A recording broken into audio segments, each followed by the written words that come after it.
Hello everybody and welcome back to the search for American glory. You know, I actually really like this one because if I'm being honest, there's nothing more American than going out, getting yourself a box of nickels, looking through them and trying to find some silver. That's the American dream right there. So that's exactly what we're gonna do today. I went to the bank just recently, got myself a box of nickels, and we're gonna be going through this, looking for silver, buffaloes, old stuff, but mostly silver because this is the search for silver. Let's see if we can find some. Just in case you're unfamiliar with nickels, just to bring you up to speed, this is exactly what I'm looking for today. We're looking for nickels between 1942 and 1945. These nickels are going to be 35% silver, and on top of being collectible, they're also worth about $1 a piece just in silver value. So without any further ado, let's just go ahead and crack right into this box. Alright guys, so this is really awesome. I just got into the first roll here. This is literally the first roll, and I found something that I very rarely find.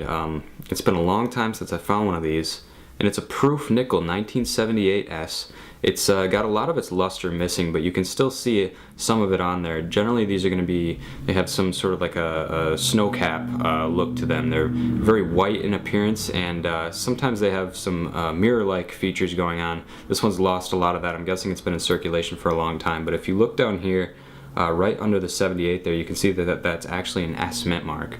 So this is a proof coin and a really awesome find. Probably came out of a proof set, so kind of an interesting story on how these got into circulation, but I'm definitely going to set that one aside. And we'll just get into the rest of these rolls and see if we can find something else. Alright, just a few rolls later now, and I was able to pull out something that's actually a pretty interesting coin here. This is a 1949, and generally if it was just a plain date that wouldn't be too interesting, but you flip it over to the back and you see that it has an S mint mark, just like the proofs. Now they did make coins just for circulation in San Francisco during these earlier years, so this is just a cool find. It's not a proof, but it is a 1949 S, and I don't see a whole lot of those, so I always get really excited when I find coins like that. Alright, let's keep looking and see what else we can get. Alright guys, so it's a little bit later now, and I just had a really super productive roll that I thought I'd show you guys. I do find a lot of the common ones like 47, 40. These both came out of the same roll just now. They were really close to each other as well. Looks like that one's got a little bit of a scratch on it. These are both pretty common dates, especially the 1940 plain. Pretty easy to find, but then this one right here, it's a 1942, and I know I said that all war nickels are from 1942 to 45, but actually since they started in 42, they didn't all follow suit. So this one is just a plain, and it's not silver. If it were silver, it would have the mint mark up above the Monticello, very easy to see there, but there is no mint mark on this one. It's just a plain 1942, but I'll tell you what, I saw it like this first, and it definitely has the look of a silver war nickel, so I was expecting to see a P or an S or something like that on the back, but to no avail.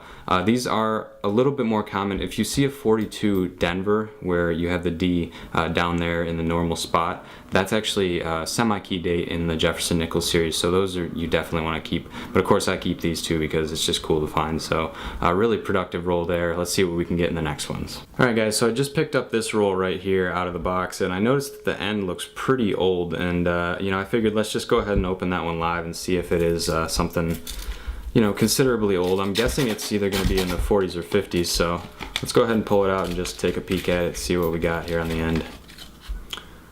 So what's it going to be? Okay, so it's a 1958, so not too old, but definitely something that I keep. It's a 58D, and you know, I pull out anything before 1960, so I'll hold on to that, but not as old as I thought it would be. Alright, let's keep going. So I guess that ender must have been a sign of good luck, because in that very same roll, I just pulled out the oldest coin of the day so far. It's a 1939. Let's go ahead and flip it over to the back and see if we have a mint mark on that. And it looks like we don't, so that's actually a pretty common date. If you were able to find one with a mint mark, you would be in luck. Those are very difficult to find. Still looking for, I believe it's the S.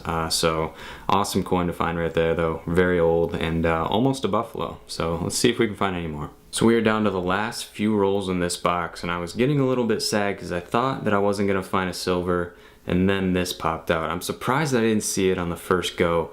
Generally you can see the edges of these because they're a darker color because they're strange metal composition, but this is a 1944, which pretty much guarantees that it's going to be a silver coin. And as you can see, there is the mint mark right above the Monticello. It's a 44P, so it was made in Philadelphia. Now there is kind of an interesting story with these. If you find a 1944 that doesn't have a mint mark above the Monticello, it's a counterfeit. That doesn't mean it's bad though, because these are like a historical piece. It's called a Henning nickel, named after the guy who made the counterfeit coins. So I think there's about 100,000 of those total made in a bunch of different years. 44 obviously is the easiest one to pick out because it's got that very obvious mistake. I don't know why he didn't think of that when he made them, but those are really cool to find. I've never found one. I actually don't even know anybody who has, but I know that they're out there, so that'd be awesome to find. But for us anyway, we got this 1944 Philadelphia silver nickel right there. First one out of the box. Hopefully there's some more in here, but probably not because we're getting down to the very last few. And I figure let's just go through the rest of this roll. There's an older one right there, 1941, and it's a plain, so that's actually a pretty common date to find. But let's see if we got anything else in this roll, just getting down to the end of it here.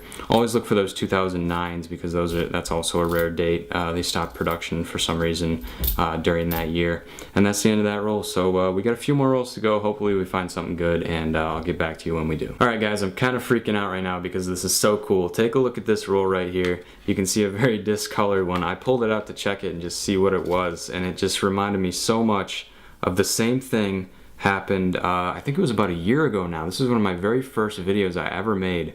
I got a golden edge like that, pulled it out, and I saw this 1954, and then I flipped it over to the back, and it was an S, just like it is this time. Oh wait, no, it's a D.